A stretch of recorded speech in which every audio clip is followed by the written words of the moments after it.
Many artists, especially beginners, tend to choose acrylic paint over oil for two main reasons. It seems more affordable and the painting process looks easier. In this video, I want to simplify the oil painting process for you and explain the key points. The first step is preparing the canvas. Do you need to prime the canvas before oil painting? The answer is no, unless you're using the wood panel or other surfaces. You do not need to worry about that because almost all canvases are already primed with acrylic gesso and ready to work with.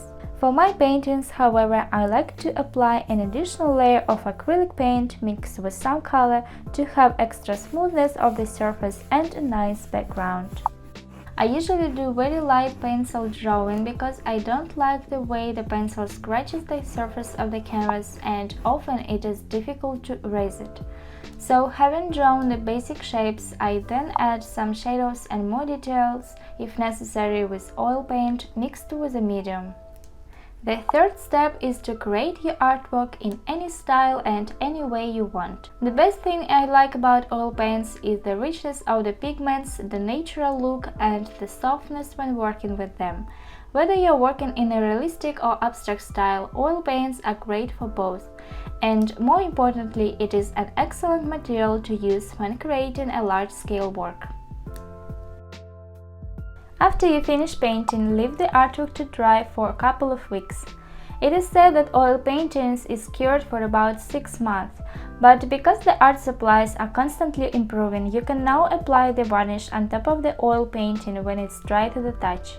So unless you're applying the very thick layer of paint, it can usually take about 1 to 2 weeks.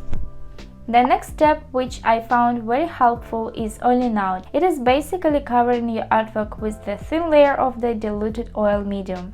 There are 2 reasons to do oiling out: to enrich dull parts of the painting and make an even shiny look of your artwork, and to add additional protection to your artwork in case you need to remove the varnish. I found out about this process from Cedar Lee and feel very grateful I found her explanation. Please check out her channel as she creates amazing content for artists. The last step is varnishing. As soon as your painting is dry to the touch, you can coat it with varnish. It protects the painting from dust, fading and gives your painting a longer life. So these are the 6 steps I usually follow when creating oil paintings. Let me know in the comments below, would you like to try oil medium if you haven't yet, and please let me know what stops or scares you from trying it. I would like to help you with your fear by answering your questions because 2 years ago I was afraid to try the oil medium myself. However, I instantly fell in love with it from the first stroke. Thank you for watching. Please subscribe to my channel for more great content as I follow my heart to become a successful artist.